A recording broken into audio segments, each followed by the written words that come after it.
मधुरगीतं मङ्गलं मङ्गलानां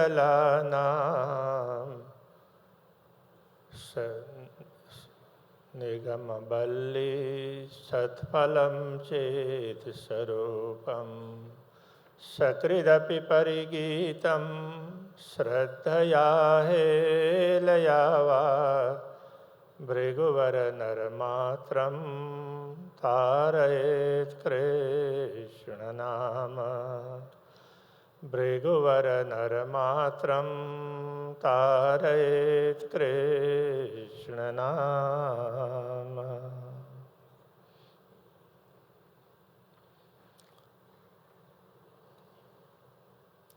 ભગવાન સ્વામિનારાયણના અંતેવાસી પરમ ભજનાનંદી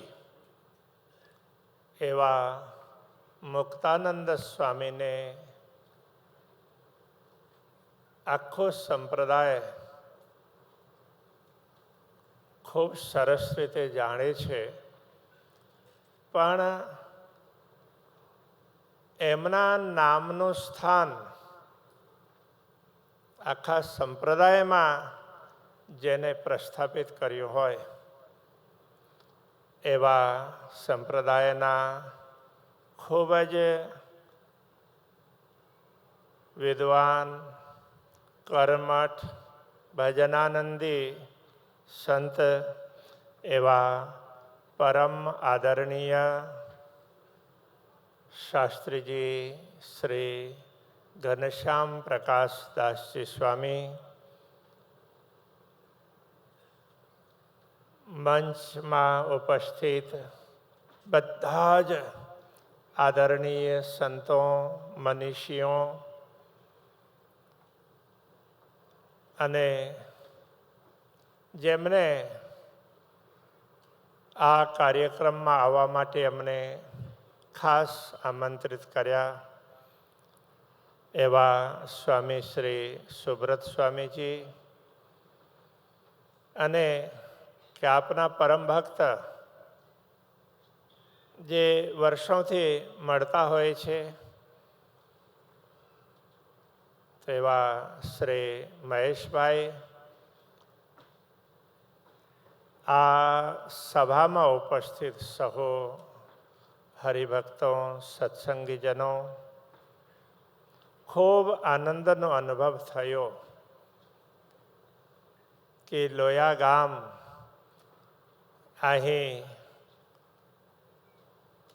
અહીંનો શાક ઉત્સવ આખા સ્વામિનારાયણ સંપ્રદાયમાં થાય છે અને જ્યાંથી આ શાક ઉત્સવ શરૂ થયેલ એ લોયા ગામને ધામ બનાવવાનું કાર્ય કે આ સ્વામીજી કરી રહ્યા છે એ ખરેખર સંપ્રદાય માટે તો ખૂબ પ્રસન્નતાની વાત છે જ, પણ અમે લોકો પણ જ્યારે સાંભળતા હોઈએ તો અમને આનંદ થાય. જંગલમાં મંગલનું કાર્ય કર્યું છે તો હું સ્વામીજીને માટે શું કહું કે એમની સાથે આમ તો દૂરભાષથી જ મળવાનું થયેલું, પણ એમની નિષ્ઠા મુક્તાનંદ સ્વામીજીને માટે એમને પોતાના જીવનને સમર્પિત કર્યું તો એ ખૂબ મોટું કાર્ય કર્યું છે. ભગવાન સ્વામિનારાયણના અંતેવાસી બીજા ઘણા સંતો છે. ગુણાતીતાનંદ સ્વામીજી એ જામનગરની બાજુના જ ગામના, અને મને પ્રમુખ સ્વામી મહારાજે કહ્યું હતું કે ગુણાતીતાનંદ સ્વામી પ્રણામી સંપ્રદાયના પરિવારમાંથી આવેલા છે. વર્ષો પહેલાંની વાત. તો મને તો ત્યારે બહુ ખબર નહોતી સ્વામિનારાયણ સંપ્રદાયની બાબતમાં. તો એવા સંતો જેમને સંપ્રદાયને માટે ઘણું જ કામ કર્યું, અને હમણાં મને જાણીને આનંદ થયો કે મુક્તાનંદ સ્વામીજીએ તો નીલકંઠ વર્ણીજીને રોકીને અને બહુ જ મોટું કામ કર્યું કે જેના આધારે આજે સ્વામિનારાયણ સંપ્રદાય તો આખી દુનિયામાં એક બહુ જ મહત્ત્વપૂર્ણ યોગદાન આપી રહેલ છે અને સનાતન ધર્મની ધ્વજાને ફરકાવી રહેલ છે. આજે આપણે બધા અલગ અલગ સંપ્રદાયોમાં છીએ, પણ મૂળ રૂપે ધર્મની જે સનાતન પરંપરા છે આપણે બધા એની સાથે છીએ, એને જ આગળ વધારી રહ્યા છીએ.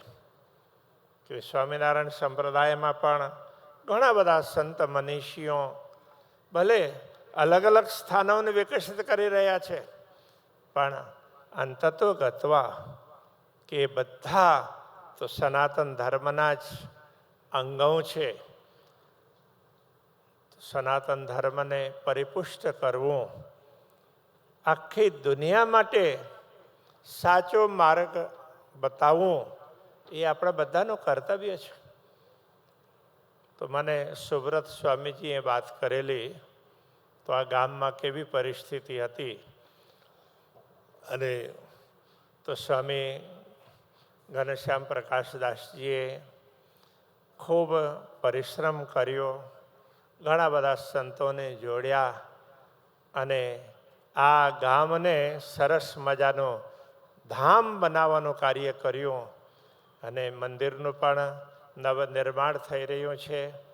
ગેટ અમે જોયું, જોકે અમને રસ્તા સુધી લેવા નહીં ગયા હોય ને તો આ મહેશભાઈએ બહુ સારું કાર્ય કર્યું. હું એમને ખૂબ ખૂબ સાધુવાદ આપું છું. તો અમને અહીં સુધી પહોંચવું હોય મુશ્કેલ પડે. તો આવા સ્થાનને સરસ મજાનું સ્વરૂપ આપીને તો ગામના નિવાસી લોકો માટે પણ ખૂબ મોટું કાર્ય કર્યું છે. તો સ્વામીજીને ખૂબ ખૂબ સાધુવાદ આપું છું. આજના સમયમાં જ્યારે આખી દુનિયામાં મારું તારું મમત્વ અને પરત્વની ભાવના જળવાઈ રહી છે, તો એના હિસાબે સંઘર્ષો વધી રહ્યા છે. મારું અને તારું, મારું અને પરાય, આ ભાવના છે તો એ સંઘર્ષને ઊભું કરે. તો ત્યારે એના સ્થાનમાં બધાને સાચવી લેવામાં આવે, બધાને આવરી લેવામાં આવે. આ ભાવને શ્રીમદ ભગવદ્ ગીતામાં સમત્વ ભાવ કહેવામાં આવ્યું છે. મમત્વ પરત્વ નહીં, સમત્વ બાજુ જવું જોઈએ. આવું કાર્ય તો સ્વામી ઘનશ્યામ પ્રકાશદાસજીએ કર્યું અને એમને ટીમમાં જેટલા પણ સાધુ સંતો છે, સુબ્રત સ્વામી જેવા ખૂબ કર્મઠ સંતો, તો એ બધાને પણ હું ખૂબ ખૂબ બિરદાવું છું. તો એમ તો સ્વામિનારાયણ સંપ્રદાયમાં સંતોની ખાણ છે. આજે સંતોને શોધવું હોય ને તો એ મુશ્કેલી. તો એમાં જ્યારે પણ અમારે સ્વામિનારાયણ સંપ્રદાયના કોઈ પણ કાર્યક્રમોમાં જવું હોય તો બધા ભગવાધારી સંતો તો એટલી સરસ રીતે શોભાયમાન દેખાય તો અમને આનંદ થાય કે ખરેખર તો સંપ્રદાયે ખૂબ સારું કાર્ય કર્યું છે. ઠીક છે કે આપણે જે પરંપરાઓમાં હોઈએ એ પરંપરાને વિકસિત કરવું એ આપણો ધર્મ છે, આપણું કર્તવ્ય છે. તેને વિકસિત કરવું જોઈએ. તો એના માધ્યમથી સમાજને એક સારો સંદેશ પ્રાપ્ત થાય. ગુજરાતમાં તો જ્યાં જ્યાં પણ જઈએ ને તો અમે લોકો ભલે કોઈ પણ ગામડાઓમાં ગયા હોઈએ, અજાણ્યો માણસ આવે, બાળક હોય કે મોટી ઉંમરના, તો એ અમારી સાથે અભિવાદન માટે કહેતા હોય. ઘણી જગ્યાઓમાં મેં સાંભળ્યું છે, જય સ્વામિનારાયણ. તમે કઈ જય સ્વામિનારાયણ. તો એમાં આ સ્વામિનારાયણ સંપ્રદાયનો પ્રભાવ તો મને ખૂબ આનંદ થયો. ભગવાન સ્વામિનારાયણ અને એમના અંતેવાસીઓ, એમાંથી મુક્તાનંદ સ્વામી જેમના ભજનો અમે ઘણી વખત સાંભળતા હોઈએ, અમને આનંદ થાય. ભજનાનંદી સંતો, એમના ભજનો, એમના વચનો એ હૃદયને સ્પર્શ. કેમ કે જીવનમાં બીજા ઐશ્વર્યોનું સ્થાન છે, ઘણું બધું સ્થાન છે, એની આજે આવશ્યકતા પણ છે, પણ ભજન છે એ સૌથી મહત્વપૂર્ણ છે. બધી સાધનાઓમાં પ્રેમથી ભજન તો એ ઊંચી સાધનાઓમાં આવે. તો મુક્તાનંદ સ્વામીજીના ભજનો, તો એમના વચનો મેં બહુ જ ઓછા સાંભળ્યા છે, પણ હૃદયને સ્પર્શે એવા વચનો છે. તો એવા મુક્તાનંદ સ્વામીજીને ઊંચું સ્થાન આપવાનું કામ આ લોયાધામ દ્વારા થઈ રહ્યું છે. હું ફરીથી ખૂબ ખૂબ સાધુવાદ આપું છું. આજના સમયમાં સમાજ જ્યારે જુદી જુદી દિશાઓમાં જઈ રહ્યું છે આખી દુનિયામાં, તો એવામાં એમને ભક્તિનો માર્ગ બતાવવો ખૂબ આવશ્યક છે. તો સ્વામિનારાયણ સંપ્રદાય એ ભક્તિપરક સંપ્રદાય છે. શ્રી કૃષ્ણ પ્રણામી સંપ્રદાય એ ભક્તિપરક સંપ્રદાય છે. તો જ્ઞાનની આવશ્યકતાઓ છે, તો જ્ઞાન વગર સમજાય નહીં, પણ પ્રત્યક્ષ અનુભવ કરવા માટે મહાપુરુષોએ ભક્તિનો જ માર્ગ પ્રશસ્ત કર્યો છે. એટલે ભક્તિ માર્ગી સંપ્રદાયો એ આજે આખા સમાજને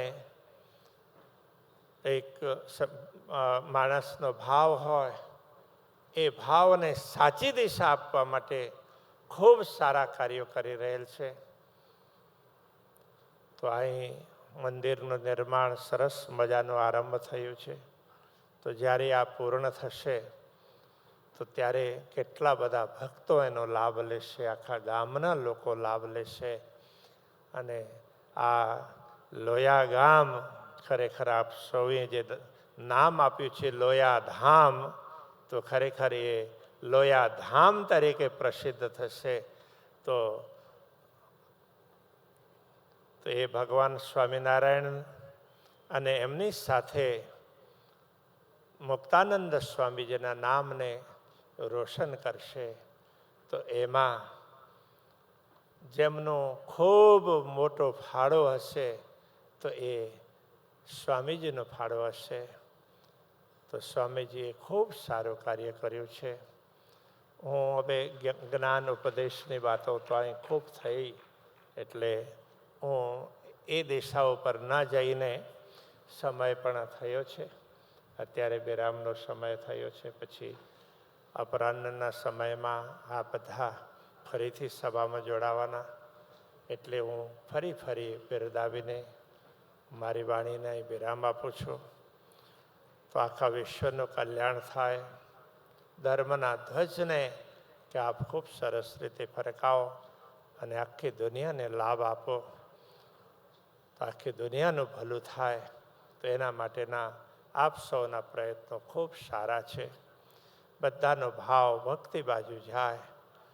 તો કલિયુગમાં ભક્તિ સર્વોપરી છે, એટલે એ સર્વોપરી ભક્તિને આગળ વધારવાનું કાર્ય આપ સૌ કરી રહ્યા છો.